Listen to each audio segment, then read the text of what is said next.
Do you want this or not? If no, leave it alone. But if yes, then you have to move like you want it. Hi ladies, welcome back to the Feminine Universe. I am so happy to have you here. There comes a time in life when you realize you want more. Whether it's because you're tired of being in the same place and you're ready for the next level, or you've fallen off from where you used to be and need to get back, or you've just never felt like you actually have your life together and you want to know what that feels like. You want to live that life. But maybe your environment or old habits get in the way of your progress, or everything just seems so overwhelming and you just don't know where to start. I totally understand. That's why today I'd like to share a few tips to get you started or to remotivate you on your road to productivity and achievement. We'll go over a few proven tips and habits to help you get more done, make the most of your time, and get ahead. So let's get started. My first tip for achievement and productivity is to drop the excuses. I think we're at a place now where we can talk like this and know that it's coming from a place of love. It gets to a point in life when you have to get real and ask yourself, do you want this or not? When I lose focus and when I feel like slacking or when I get into pity party mode, I will literally ask myself, do you want this or not? If no, then just leave it alone. If yes, then you have to move like you want it. Because the fact of the matter is, everyone on the face of this earth has a story. Everyone has hardships and situations. But when it comes down to it, 9 times out of 10, the truth is there is someone who has less than you and is doing more than you. There is someone who's been through worse, yet has chosen to thrive. Usually, the biggest difference is how badly they wanted more. They made the decision not to let anything stand in their way. If you don't want something, just say that and stand on it. But enough of the I want to but excuses, because that's like wanting to walk both sides. It's saying, I want the credit of saying I want better, but I also want a pass for my inaction by providing an excuse. Like, I want to be healthier, but no one in my house or family is healthy. Meanwhile, there are people buying ingredients and meal prepping salads at work, or going to salad bars, or doing Chipotle diets and walking on their lunch break, okay? Or when you tell a woman who's been complaining to you about how bad her relationship is that she deserves better, and she says, I know, I want better, but girl, I've been with him 5 years, 10 years. So what does that mean? That you want to suffer another 20, 30, 40 years? Because you've suffered the last 5 or 10? Just drop the excuses, drop the but, start saying, I want better, period. Once you do that, you'll realize in most situations, 99.999% of the time, where there's a will, there's a way, and you can make it happen. The next tip is to know what you want to achieve. I'm saying this on both a micro and macro scale.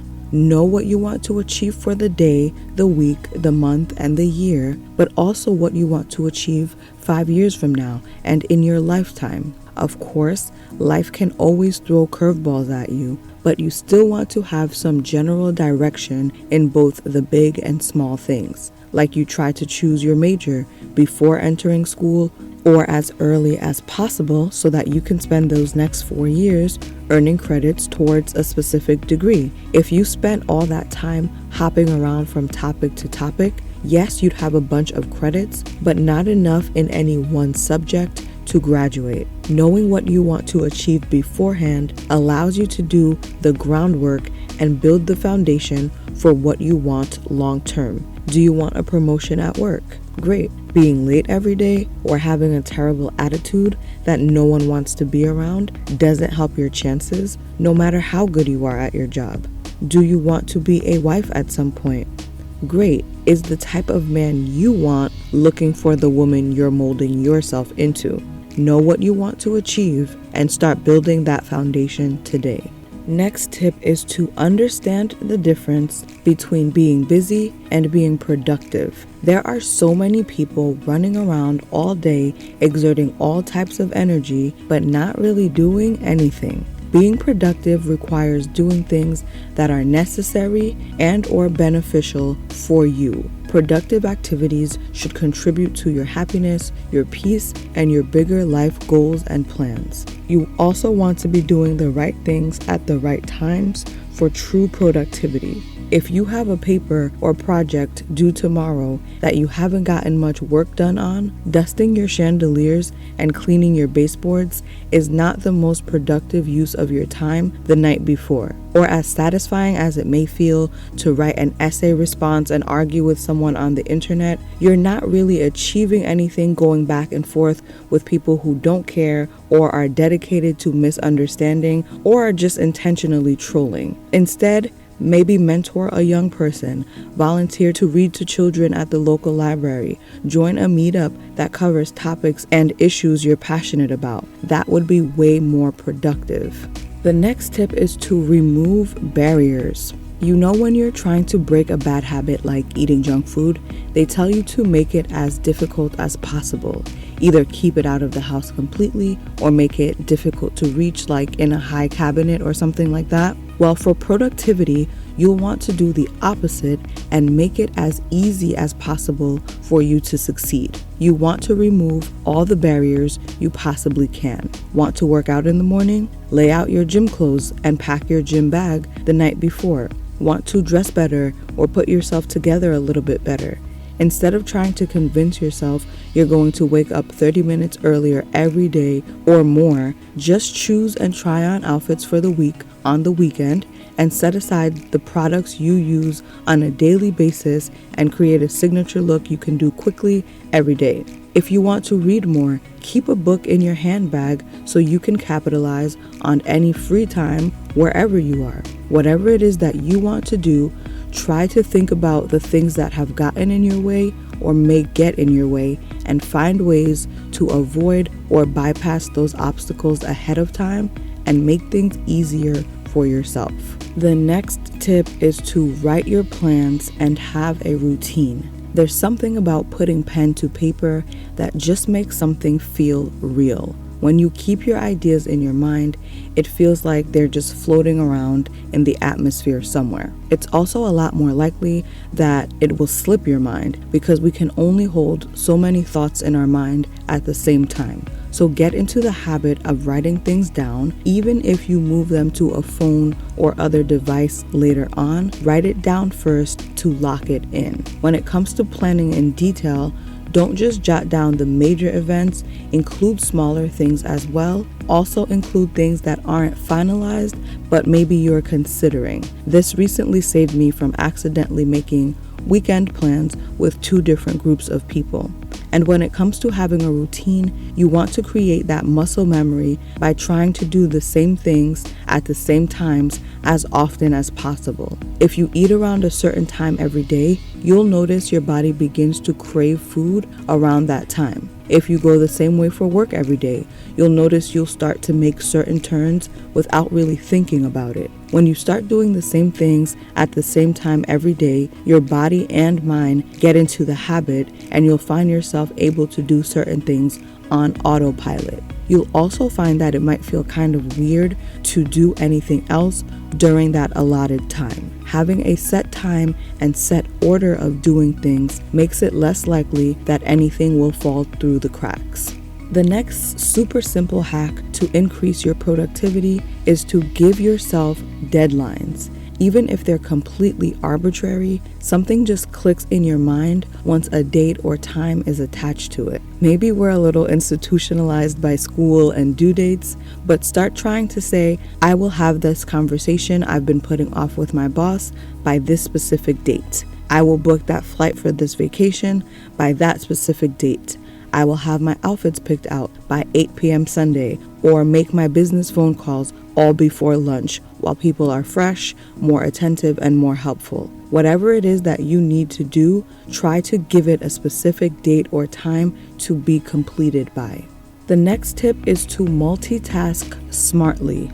As someone who multitasks more than I should, I still have to speak the truth and share that studies have shown that many people think they're better at this than they actually are, and that multitasking can make you up to 40% less productive than you would have been if you did one thing at a time. Some people are better at juggling multiple things than others, and there are just certain activities that require our full attention. That being said, I think there's a way to multitask smartly, especially when combining low-stakes activities, like putting on a face mask before sorting laundry or cleaning. You're getting that skincare in while you tend to chores, or catching up on your TV shows while on the treadmill instead of just being a potato binging on the couch, or making your social calls while you cook and meal prep, or listening to helpful podcasts while you commute, especially in the finance, productivity, and self-help spaces. You can combine something you need to do with something that helps you improve yourself. Now that we've talked about multitasking smartly, the next tip is to incorporate deep work. Deep work is a state of peak concentration that lets you learn hard things and create quality work quickly. It's basically a time where you really dive into your work with no distractions. There's a great book on it that I highly recommend by Cal Newport, who actually coined the term deep work. Now, we all love a good break, a little scrolling, a little background noise, or chit-chat with a coworker. I know I like to use some downtime to answer some comments and chit-chat with you all, not at the expense of my work, of course, but I want you to try spending 2 to 4 hours a day engaged in deep work and see how that affects your productivity. It will skyrocket. I think we know what that looks like in a corporate sense, just truly focusing on work that needs to be done and maybe even finding better ways to do it. No water cooler chit chat, no emails, phone calls, or scrolling. Same goes for if you're a student, just doing that uninterrupted work and uninterrupted studying. But you can also practice this as a stay-at-home mom, for instance, where that can look like really zeroing in on whether you're making the most of your time. Are you making time for you and for self-care? It can mean taking some time to really take a closer look at your family life. Is there a way to create more family time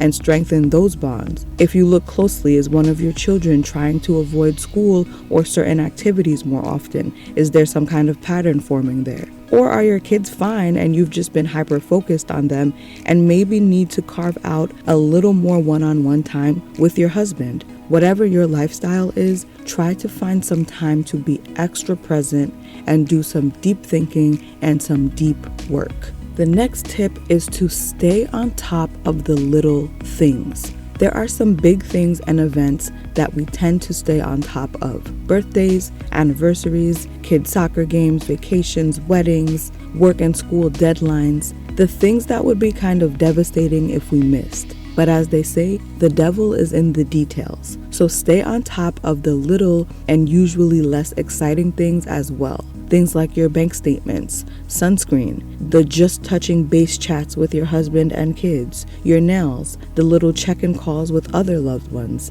deep conditioning your hair, cleaning out your handbag, making those returns and getting your money back. Small negligences over a long period of time can really add up to major problems or major inconveniences down the line.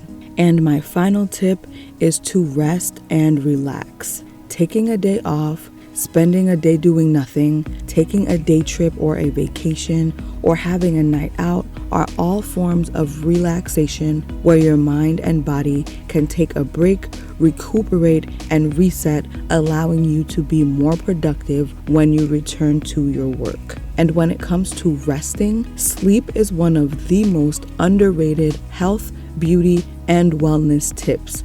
I said this in my Get Gorgeous Fast series. There's a reason why sleep deprivation is a form of torture. You can't think straight, you're easier to manipulate, and you make mistakes that you usually wouldn't. You're also hungrier and you will crave the absolute worst foods because lack of sleep causes your hunger hormone, ghrelin, to go into overdrive. Lack of sleep also has an effect on just about every part of your appearance, from bags to dull skin to speeding up all the signs of aging. We are all for aging gracefully, but I don't think anyone is trying to age forcefully and aggressively. For some reason, some people think not sleeping is a flex, not realizing how much they're cutting into their potential productivity and how much energy your body uses when you're running on so little sleep just to keep your eyes open or to keep you moving and putting one foot in front of the other. And even if you don't feel it now, it will definitely catch up with you.